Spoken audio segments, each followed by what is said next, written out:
The slave owner unalived a woman, Ann Simpson, but was pardoned due to his outsized influence and good standing in the community. So the creek's named after a slave owner murderer? Yes. Last year we did some Masters facts. Year before we did some Masters facts. This year we're also going to do some Masters facts. Look at us, not reinventing the wheel. Number one, there was a hostage situation in the clubhouse. Okay. So in October of 1983, Ronald Reagan was playing a round of golf at Augusta National when a man named Charles Harris crashed his 74 Dodge pickup through the front gate. Harris found the pro shop and threatened to use his .38 caliber revolver, disarming Secret Service agents, which is insane, and taking 7 hostages. He demanded to talk to President Reagan, hoping to persuade him to fix the mass layoffs happening to American steelworkers. Harris, who was an alcoholic at the time, was out of a job and upset at Reagan. So Reagan called the pro shop trying to defuse the situation, but Harris thought it was a scam. Eventually, the Secret Service got Reagan off the property, and Harris put up no further protests. The stunt cost Harris only 5 years in Georgia State Prison, although he was reported to have cleaned up his life after being released. So wow, dude, he's got to be the most skilled steel worker ever if he disarmed Secret Service. I mean, shout out to Reagan. I mean, he got on the phone. I wonder what hole he was on while he was on the phone. Do you think he was like, fucking A, dude, I'm having the round of my life? Yeah, I was gonna say, what if he had a personal best going? He's like, I mean, it's just that's the job of the president. You just if you got a PB going, but you got a hostage situation in the clubhouse, you kind of got to tend to that before you take. Find you a president that can do both. Yeah, before you take your tee shot on number 12. It would be George Bush. And he's like, I need you to let those people go. Now watch me hit this drive. That is insane. Shout out to Mr. Harris, though. Got his life changed around after prison. Good. So maybe he only needed 5 years. Yeah, sounds like he's reformed. A patron was once arrested for stealing sand. So after Bubba Watson won in 2012, Clayton Baker made an all-time terrible decision by wandering inside the ropes and grabbing a cup of Augusta National's pristine sand out of the bunker. He wanted to give the sand to his son as a souvenir. So Baker was arrested, and he was able to settle in court, had to pay $20,000 in fees and other costs associated with the sand stealing, and he did not get to keep the sand. Oh, what a kick in the nuts. So like, and all like what I guess what we could consider, what we will consider an all-American dad trying to bring a piece of Augusta National, and granted it is stealing, bring a piece of Augusta National home to his son as a souvenir. There is a merchandise shop which you could probably get a souvenir at without it being Yeah, but stealing. you can't buy sand that people played out of. I know, but you can get in good spots where there's going to be divots flying, baby. It's true. But if you get caught stealing one of those, don't you get in trouble too? I'm pretty sure we've read a story about people trying to steal divots and getting in trouble. Can you look that up, Noah?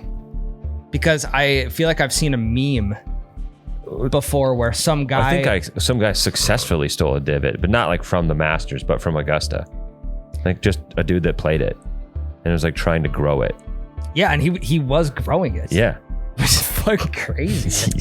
Just Augusta fairways. Yeah, sand from Augusta is not worth $20,000. Not that he knew he was going to be paying $20,000 when he did that. Just let him keep the sand. Right. I mean, I'm sure they had him dump the sand out before when they arrested him, I'm sure. Yeah, that's true. You know what I would have done? I would have fucking dumped it in my shoes. That's not a bad idea. Just like go stand in the sand and be like, sorry. I'll go back on the other side of the ropes. And meanwhile, you're just kicking sand into your shoe. You're like snow angeling your feet, like all the way down until it hits over the top. That would be a good idea, dude. Rays Creek namesake has a controversial past. Among the most famous bodies of water in the world of golf, Rays Creek and its tributaries serve as defining features of Amen Corner. Augusta National has largely tried to distance itself from its, let's say, more unsavory parts of its history.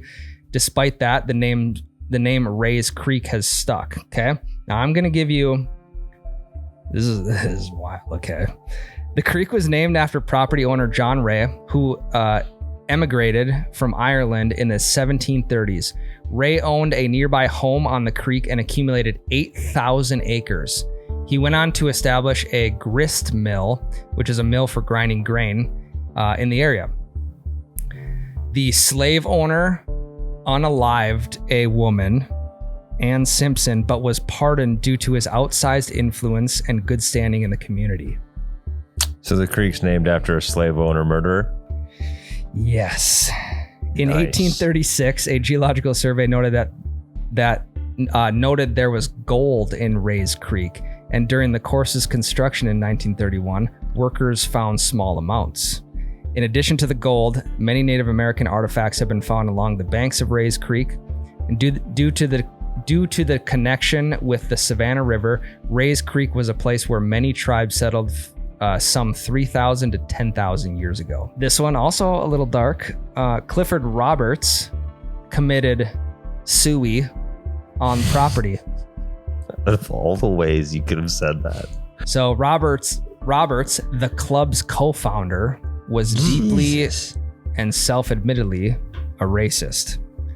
He famously said that as long as he was alive, golfers at the club would be white and the caddies would be black.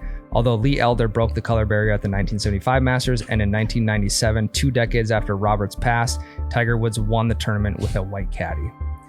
Hell yeah, Tiger. At 83 years old, Roberts was extremely ill with cancer and nearing the end of his life. He took matters into his own hands by shooting himself beside Ike's Pond, where the par 3 contest takes place annually.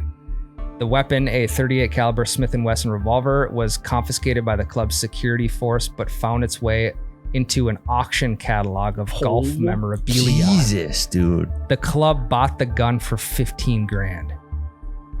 Probably smart of them to just buy it. I mean, take Just care of give it themselves. Dude, Did you say the third, like the guy who held up Yeah, hostages was with a 38? 38. Kind of weird. damn. Both of them 38 caliber. Kind of Okay. weird. Augusta's totally haunted. For sure. Oh yeah. The original landowner killed a gal, had thousands of slaves. It's also on Native American territory, Yep. and one of the co-founders killed himself on the course. That shit's haunted for sure. It was And like violently haunted with like not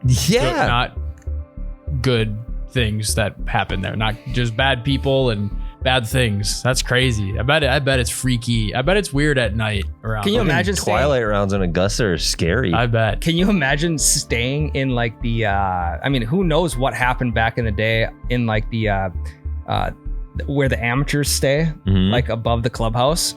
I mean, fuck, who knows what happened up there Yeah. back in the day? I guess I don't even know how long that's been around, but yeah, I understand why Augusta gets the bad rap that it does. Yeah. I mean, one of the co-founders, obviously, like, what a wild mentality to have. Openly racist. And It's crazy. yeah, shout out Tiger. That is Yeah. fucking- that is a Stick big it- mic drop. stick it to that fucker. Yeah, that's fucking awesome, dude.